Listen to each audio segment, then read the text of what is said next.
Es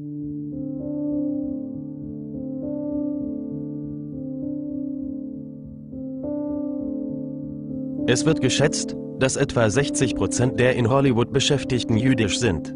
Alle großen Filmschmieden wurden von Juden gegründet und befinden sich auch heute noch in jüdischer, oder sollte man sagen, pseudo-jüdischer Hand. Die restlichen Leute, die in Hollywood tätig sind, gehören den Freimaurern, Scientology oder anderen Gehirnwäscheorganisationen an.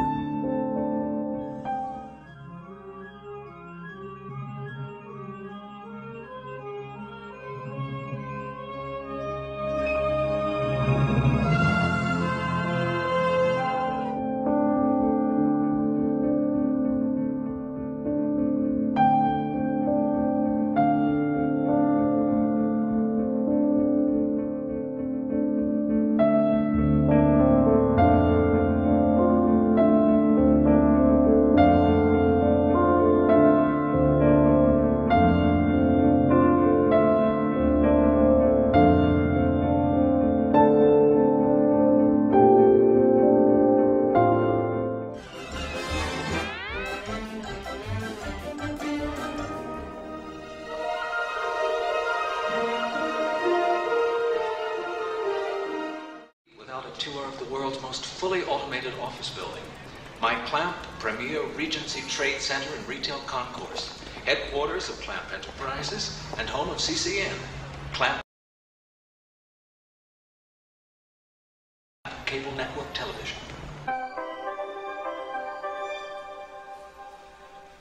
The death of Mr. Wing removes the last obstacle to developer Daniel Clamp's long-delayed Chinatown.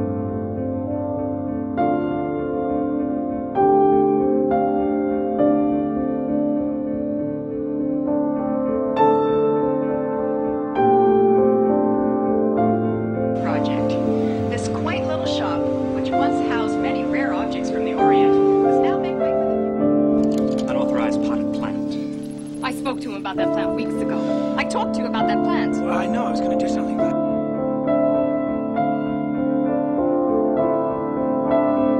Just possible aphid infestation.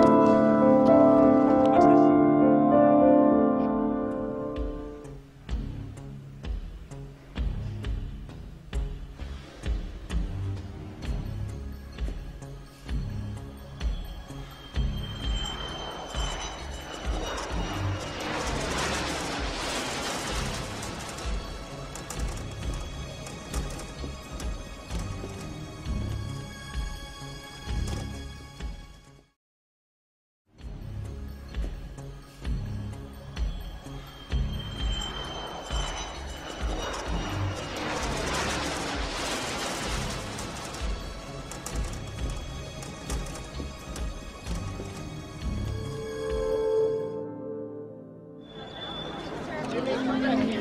Officer, just let us in there. We'll take the responsibility.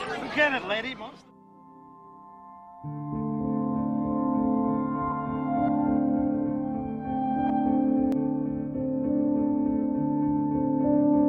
People are out of there now. Then anyway. what's in there? I've been to Beirut. Yeah, I bet they miss you there. And what's more interesting is the producers, the magicians, you might say, who understand to have a full grasp of what is to be conveyed to the audience, what messages must be imprinted in them, in their minds, and he knows the techniques and how to do this perfectly, the perfect science. So Hollywood, this amazing industry, Hollywood is called the Holy Wood. The Holy Wood, of course, is the staff of the Magi, of the Magus, the Grand Magus in the occult. He waves a wand, and everything is altered, changed. He casts a spell. And it's portrayed even in the cartoons with Mickey Mouse with his little wand. He's dressed like the wizard. Little stars, 5 pointed stars, come from the wand.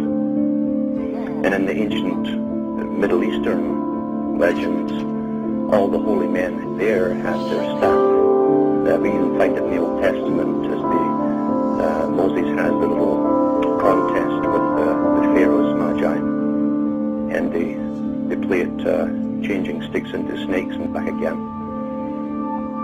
good trick.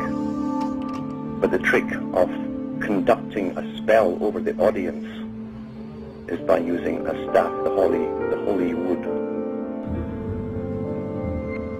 Some movies will show you the understanding within Hollywood, at least in the director's part. Many of the actors don't even understand it themselves, but the directors and producers certainly do. And some of the bigger ones are given information and they're advised on how to get it across to the public. It's not that they have geniuses within Hollywood, per se. It's because their job is to program us as we go into the future, always. There are books out on Hollywood's involvement with making war movies. They churned out I don't know how many war movies in World War II. And they had the full cooperation of the American military and the use of all squadrons of tanks and ships and everything to make it very, very realistic, to get the recruitment going to fight the Nazis and then the Japanese. Tremendous part of propaganda, and it's never stopped, and even today the Pentagon admits they have funded some of the bigger movies to do with war and Jarhead and all this kind of nonsense to get the young guys in, recruits. The movie industry is there to indoctrinate you into possibilities which you swallow as possibilities, and then they actually come out in reality. This technique has been used very effectively since the BBC, in fact, first started up as a radio station for World War I, and they used plays and dramas in serial form so that you could tune in every day to get the next part of the exciting story. And it always made sure that it was a cliffhanger at the end of the hour. And then, sure enough, everyone tuned in the next day at the right time to get the next part of the story. But in amongst the drama, they were getting propaganda to do with World War I and why the young guys should join up and how much they'd be respected by the women and they'd be heroes. And this is how the technique is used upon the young people's minds. That's why they don't use older guys in the military, except for generals and so on. Young guys think they're immortal. They want, because the tribal instinct within them, they want to be a hero. They want to stand out and save the tribe. That's what sports are portraying too. That which you see in a movie form becomes acceptable subconsciously, so that when it comes in reality, you don't react to it. You're familiarized with the idea. And in the movie, of course, it's always presented as a necessity.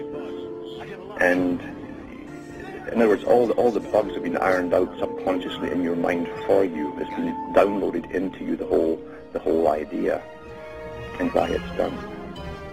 So this is Hollywood.